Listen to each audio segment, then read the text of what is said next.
Pendragon. Waduh, kali ini akhirnya EVOS Legends mendapatkan kemenangan nih Pendragon. Tapi kalian bisa dibilang di game yang kedua agak sedikit terseok-seok nih. Apa yang terjadi memangnya di game yang kedua nih, Pendragon?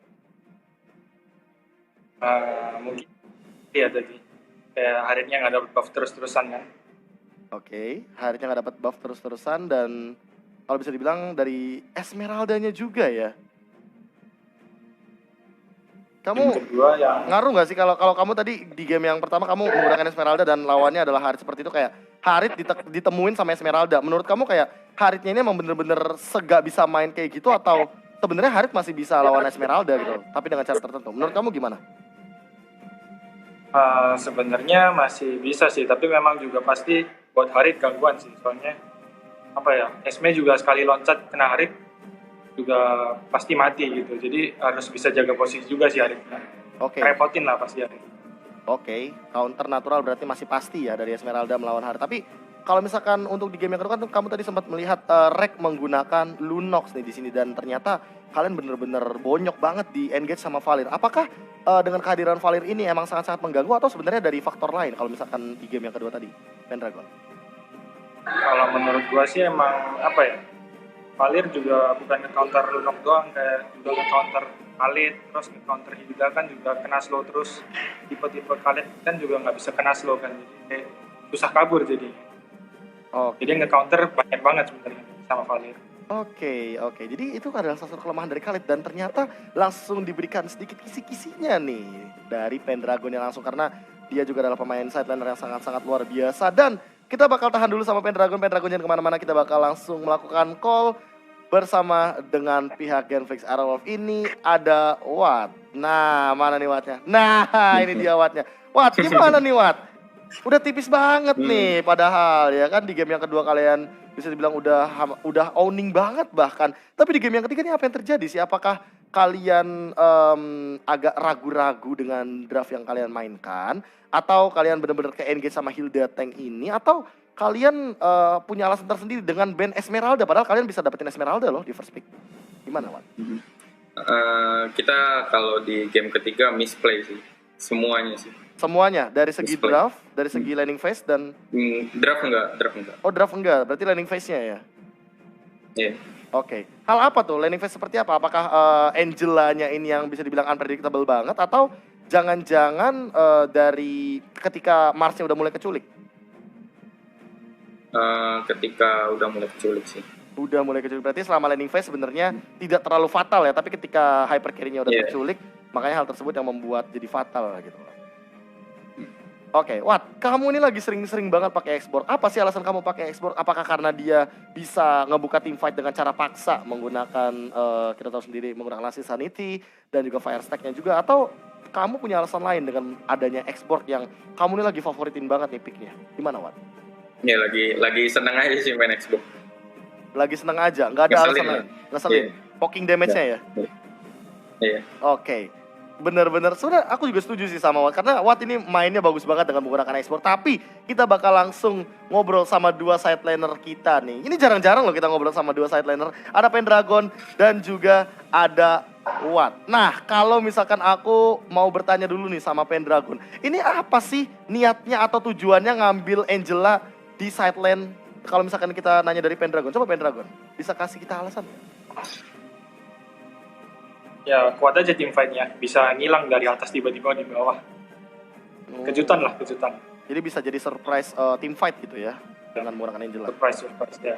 Nah, kalau dari awatnya nih, aku mau nanya, kalau misalkan lawan kamu kayak Angela tadi, apalagi Angelanya Rek, kira-kira kontesnya tuh pakai kayak gimana sih caranya? Team fight-nya tuh bakal kayak gimana sih? Oh, dari Watt gimana? Ya, kalau dari tanggapan aku sih, kalau Angelanya udah masuk ke salah satu badan di tim, terus ya kabur. Oh, jadi kiting udah aja kabur, gitu ya? Gak mungkin fight, iya. Oh, karena mungkin terlalu kuat dengan hard guard-nya, absorb damage terlalu banyak. Dan gak ada counternya kalau nggak salah, Esmeralda-nya kalian ban ya? Iya. Oke, oke. Menarik sih kalau kayak gini. Absorb damage-nya terlalu banyak, team fight-nya juga terlalu kuat. Dan menarik sekali kalau misalkan kita ngomongin masalah Angela. Tapi masalahnya Angela ini cuma dipakai sama EVOS doang nih kira-kira. Kalau misalkan dari Awat sendiri, apakah Awat mengakui bahwa kayaknya meta Angela ini strong banget dari EVOS? Atau jangan-jangan kalian ya lagi have a bad day aja gitu loh di game yang ketiga. Apalagi game yang ketiga bisa bilang hanya beberapa menit saja gamenya. Wat gimana Wat tanggapannya? Ya kita lagi bad play semua sih. Bad play Satu tim. semua. Oke, berarti Iya. meta Angela yang dari EVOS ini sebenarnya bisa dikontes, tapi mungkin kalian belum ini aja, belum dapat momennya aja kali ya. Oke, dari Pendragon, apakah memang sebenarnya kamu setuju nih bahwa meta Angelanya EVOS nih ya nggak seberapa lah, karena Watt bisa mengakui di sini bahwa dia lagi have a bad day aja. Kalau menurut Pendragon nih gimana? Apakah memang sebenarnya meta Angela dari EVOS Legends ini adalah meta rahasia yang akhirnya mulai dimunculkan lagi nih dengan Rex sebagai user Angelanya? Enggak juga sih, kita kan main berlima, jadi mau pakai meta apapun, kalau mainnya kompak pasti kuat. Nggak cuma Angela doang. Oke, gak cuma Angela doang. Baiklah, kalau misalkan aku melihat rivalitas dari mereka kayaknya nggak terlalu dapat banget nih. Tapi karena Genflix Airwolf kemarin baru saja memenangkan match terhadap RRQ Hoshi.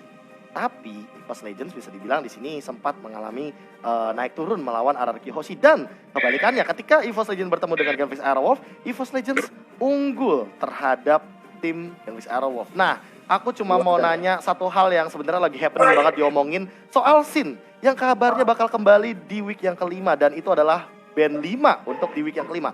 Menurut kalian dengan hadirnya Sin di RRQ Hoshi bakal seperti apa sih? Mungkin ada yang ingin disampaikan juga mungkin dari Watt dulu nih, yang udah pernah mengalahkan tim RRQ Hoshi. Silakan Watt. Ya, semoga aja jadi makin lebih seru sih temunya. Makin lebih seru, apalagi kalian menang kemarin ya. Dan dengan impactnya tidak ada Sin, kalian itu menangnya gara-gara nggak ada Sin? Apakah gara-gara kalian emang improve jauh sih Watt? Ya karena kita lagi improve lah. Ya, Lagi improve. Oke, kalau dari Pendragon nih sebagai rival juga tentunya bisa dibilang yang kita sering ini kayak debat-debatkan El Clasico. Gimana nih tanggapannya menunggu Sin di minggu yang kelima dan ada band kelima? Kalau misalkan kamu boleh berpesan-pesan terhadap Sin ataupun RRQ Hoshi, mungkin waktu dipersilakan oleh Pendragon. Gimana tadi? Kurang dengar. Intinya ada pesan atau yang ingin disampaikan gak sih untuk RRQ Hoshi dengan Sin yang nanti bakal hadir di week yang kelima? Gimana Pendragon? Gimana tadi? Berisik di sini. Sekali lagi ya. Gimana, kamu punya pesan dan kesan gak sih, atau kamu ingin menyampaikan sesuatu kepada Sin yang nantinya akan muncul di minggu yang kelima kabarnya dari RRQ Hoshi? Silakan Pendragon. Ya, kalau muncul sih ya gimana ya? Pesannya nggak ada sih. Nggak ada. Kamu mau balas dendam berarti? Mungkin kalau dari yang dilihat sih mungkin bisa jadi lebih seru juga pasti. Kan dari tinggalnya Sin mungkin kurang seru gitu kan. Dengan tidak adanya Sin kurang seru. Oke, berarti kedua belah pihak cukup setuju dengan hadirnya Sin. Diharapkan nanti matchnya bakal lebih seru lagi. Dan anyway, terima kasih banget buat Watt dan juga Pendragon karena tentunya mereka sudah melakukan yang terbaik untuk hari ini. Anyway, see you dan semangat tentunya karena minggu menuju playoff masih panjang. Dan itulah dia kedua player kita dari kedua belah tim, ada Watt dan juga ada Pendragon. Keduanya sepertinya mengharapkan permainan yang lebih seru lagi, walaupun RRQ Hoshi dengan Albert, dengan Whisking udah cukup seru, tapi mereka pengen yang lebih seru lagi dan menunggu untuk minggu yang kelima karena bakal ada 5 band nantinya. Tapi kita masih punya week yang keempat untuk hari yang ketiga, tentunya bakal lebih menarik lagi karena masih ada 2 match yang nanti akan kita hadirkan untuk besok hari. Kita sudah selesai untuk hari ini tentunya, dan kita juga sudah menyaksikan 3 match dengan 3 game yang saling baku hantam, saling keras ini dari kedua belah tim, dan membuktikan bahwa MPL season ke-6 ini benar-benar unpredictable banget dan sulit untuk diprediksi siapa yang bakal menang, siapa yang bakal kalah, dan siapa yang tidak akan lolos ke babak playoff. Karena kita masih punya 4 minggu lagi menuju ke minggu yang ke-8. Ditonjokin jadi bonyok, sampai jumpa lagi besok. Caster, silakan.